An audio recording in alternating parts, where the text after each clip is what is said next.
Hello, this is Gus out here in Nevada, a little bit out of Reno, kind of in a spot that's BLM land. Looking up the hill to a dry wash that we're working in. Got a lot of mineralization. I ran the metal detector down to bottom. There's a large percentage higher mineralization in the channel than there is up on the sides. So at this point I'm kind of going by my iron indication as to where to work. We've ran maybe four or five buckets through the Bazooka dry washer prototype that Reggie was kind enough to lend me, and yeah, things seems to be working great. Got I don't know, out of those 5 buckets we got that much material in a small bucket. It's all really fine stuff.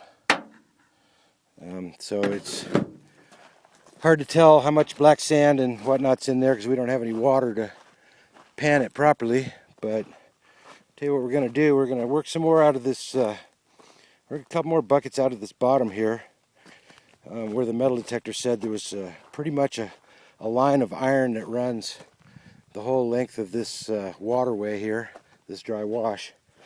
And then after we do that, I'm going to try and show you. If you look right down there, off in the distance, there's a whole bunch of bedrock on the sides. So the high bench is all bedrock there, and there's a ton of cracks.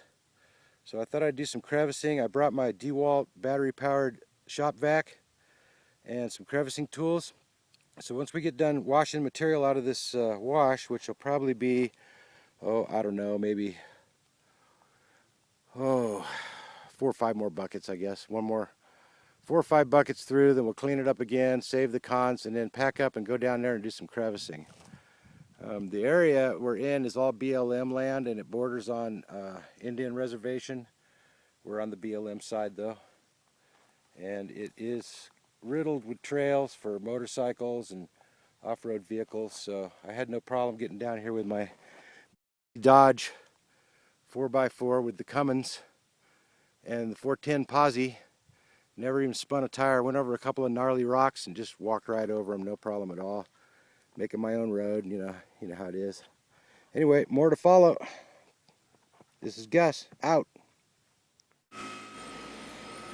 Okay, this is my buddy Kevin.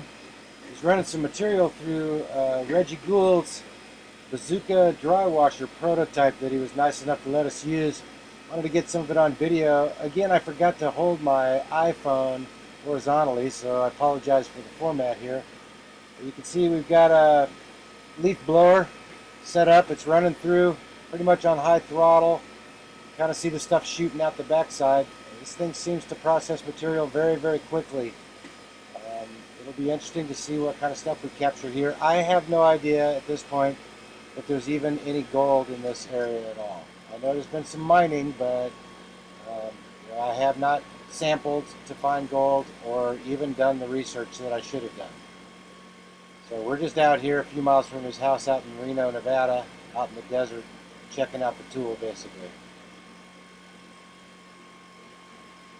Kind of running out of gas right now. I'm going to have to refill it.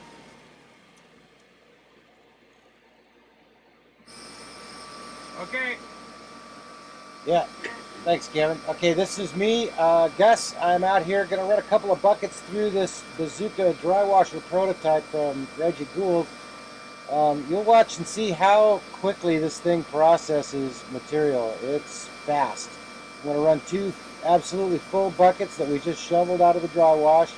I'm going to run those through here, and this clip I can run them through without trying to hurry at about 1.5 minutes for those 2 buckets. You can see how quickly I'm dumping them in there. That thing sucks them right through. You can see them blowing out the backside. Reggie's got a pretty interesting design here, nothing like I've ever seen. It's really just one of his standard Bazooka dredges that he has converted to work as a dry washer. And a lot of the theory behind how this unit works is based on static electricity. The air going through is causing a static charge, and the chamber inside is attracting the metallic material into the plastic chamber using that static charge. I was kind of warned not to touch the metal, and I did do it a few times just to see what would happen. And I did get a mild shock from it, but not severe, so I'm not too worried about that. But I know there's a lot of static in there because I could run it for a minute and get a shock out of it every time. You know, like kind of like scrubbing your feet across the carpet and then getting a shock when you touch a doorknob or something. Basically about like that. Not severe, fairly mild. But look at how fast this material runs through here. Kind of hard to see it flying out the backside, but believe me, it's shooting out there pretty good. About 100-mile-an-hour wind going through this thing. On my second bucket now in this pass, and I'm just breaking up some of the clumps, dirt clods that are in there to try and get everything I can. But watch how fast this thing sucks it through. Basically, I've got like a third of a bucket right there. Maybe a quarter of a bucket I just poured into that half-inch classifier I've got sitting on the top of the funnel. Reggie's design, pretty clever. I just hope we can find some gold out here, but even if we don't, I'm having a heck of a good time. Watch how fast this stuff runs through there. 2 buckets, minute and a half. That's without trying to really hurry and without any pre-classification. There you go. Love it.